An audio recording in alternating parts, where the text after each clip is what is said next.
Hey everybody, Peter Szpakowski here from Make an Impact, where we teach you to take everything you do in your life and business and accomplish more and make an impact in everything that you do.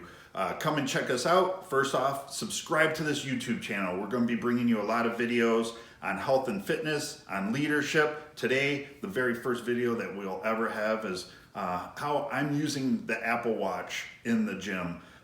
Heavy focus on weight training, how to improve your workouts, how to guarantee that you hit that time under tension that is so critical in your weightlifting endeavors. The Apple Watch has been instrumental in helping me get to that point. Check us out. Again, subscribe to this YouTube video. Come and check us out at peterszpakowski.com. If you want a simple link for that, just simply type maimpact.com. That'll take you to the website. You can subscribe to our webpage where we have a lot of leadership, how to advance your career, how to advance your family, how to advance your health and fitness. Come and check us out. Give us some feedback. Subscribe to that channel. All right, everybody, what I'm going to do today is specifically show you how I use my Apple Watch for weight training. I follow, a time under tension philosophy, which requires you to put the muscle under a certain amount of time under tension. I like to focus right around that 42 to 45 second mark, maybe even as high as 50 seconds. I usually don't like a set to last any less than 35 seconds. So I've used my Apple Watch for that time under tension.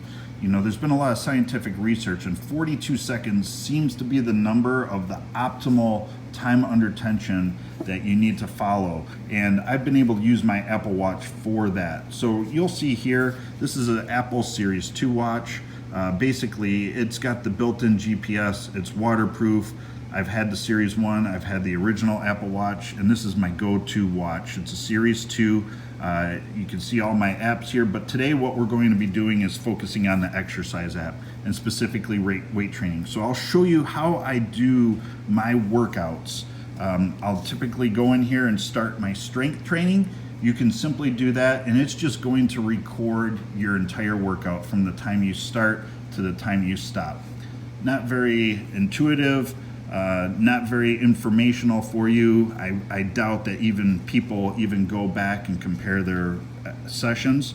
So what I've done is I've incorporated the timer, and I've gone in, and because I focus on using time under tension, I like each of my sets to be at least 42 seconds to 45 seconds.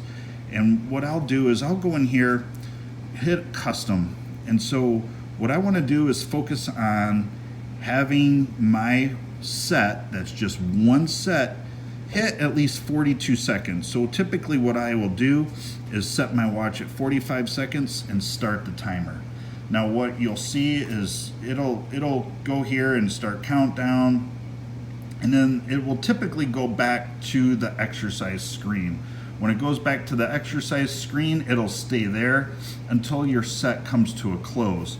And then the watch will start vibrating, and it will come back up to the timer session. Now you might see people in the gym go in, spend 15, 20 seconds, just blast through a set. That's not really a whole lot of time under tension. They're probably bad form. They're probably not really focusing on squeezing that muscle. What I'll do is I'll do the time under tension, and we'll see here the time's going to run out. So this will go off. It'll give you a nice vibration on your wrist. So when you're working out, you know that, hey, your set's done. I'll usually come in here and I'll hit repeat, and then that'll give me 45 seconds to rest. So I've got 45 seconds of a working set. I've got 45 seconds of rest, and then it's time to start my 45 seconds of an active set again. And I do like that time under tension. And so say I've hit it for 45 seconds here is each of my sets.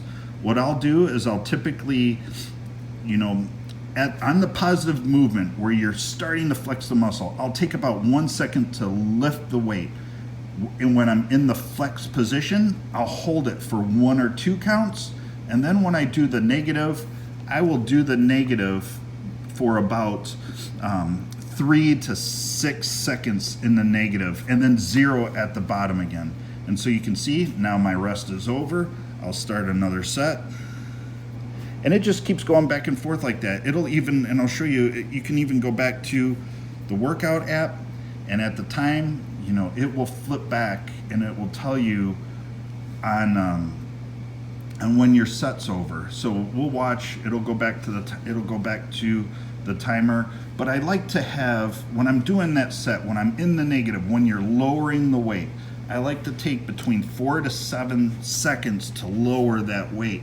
And then that will give you, you know, at least 45 seconds of time under tension.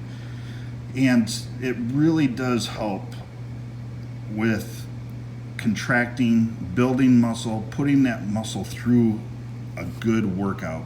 And so we should be narrowing down to the end of the workout, and there it is. That's exactly how it will happen. And you can just go to repeat again, and that will begin your rest time. The other thing that I think that this does, it's nice that it doesn't interfere with your workout.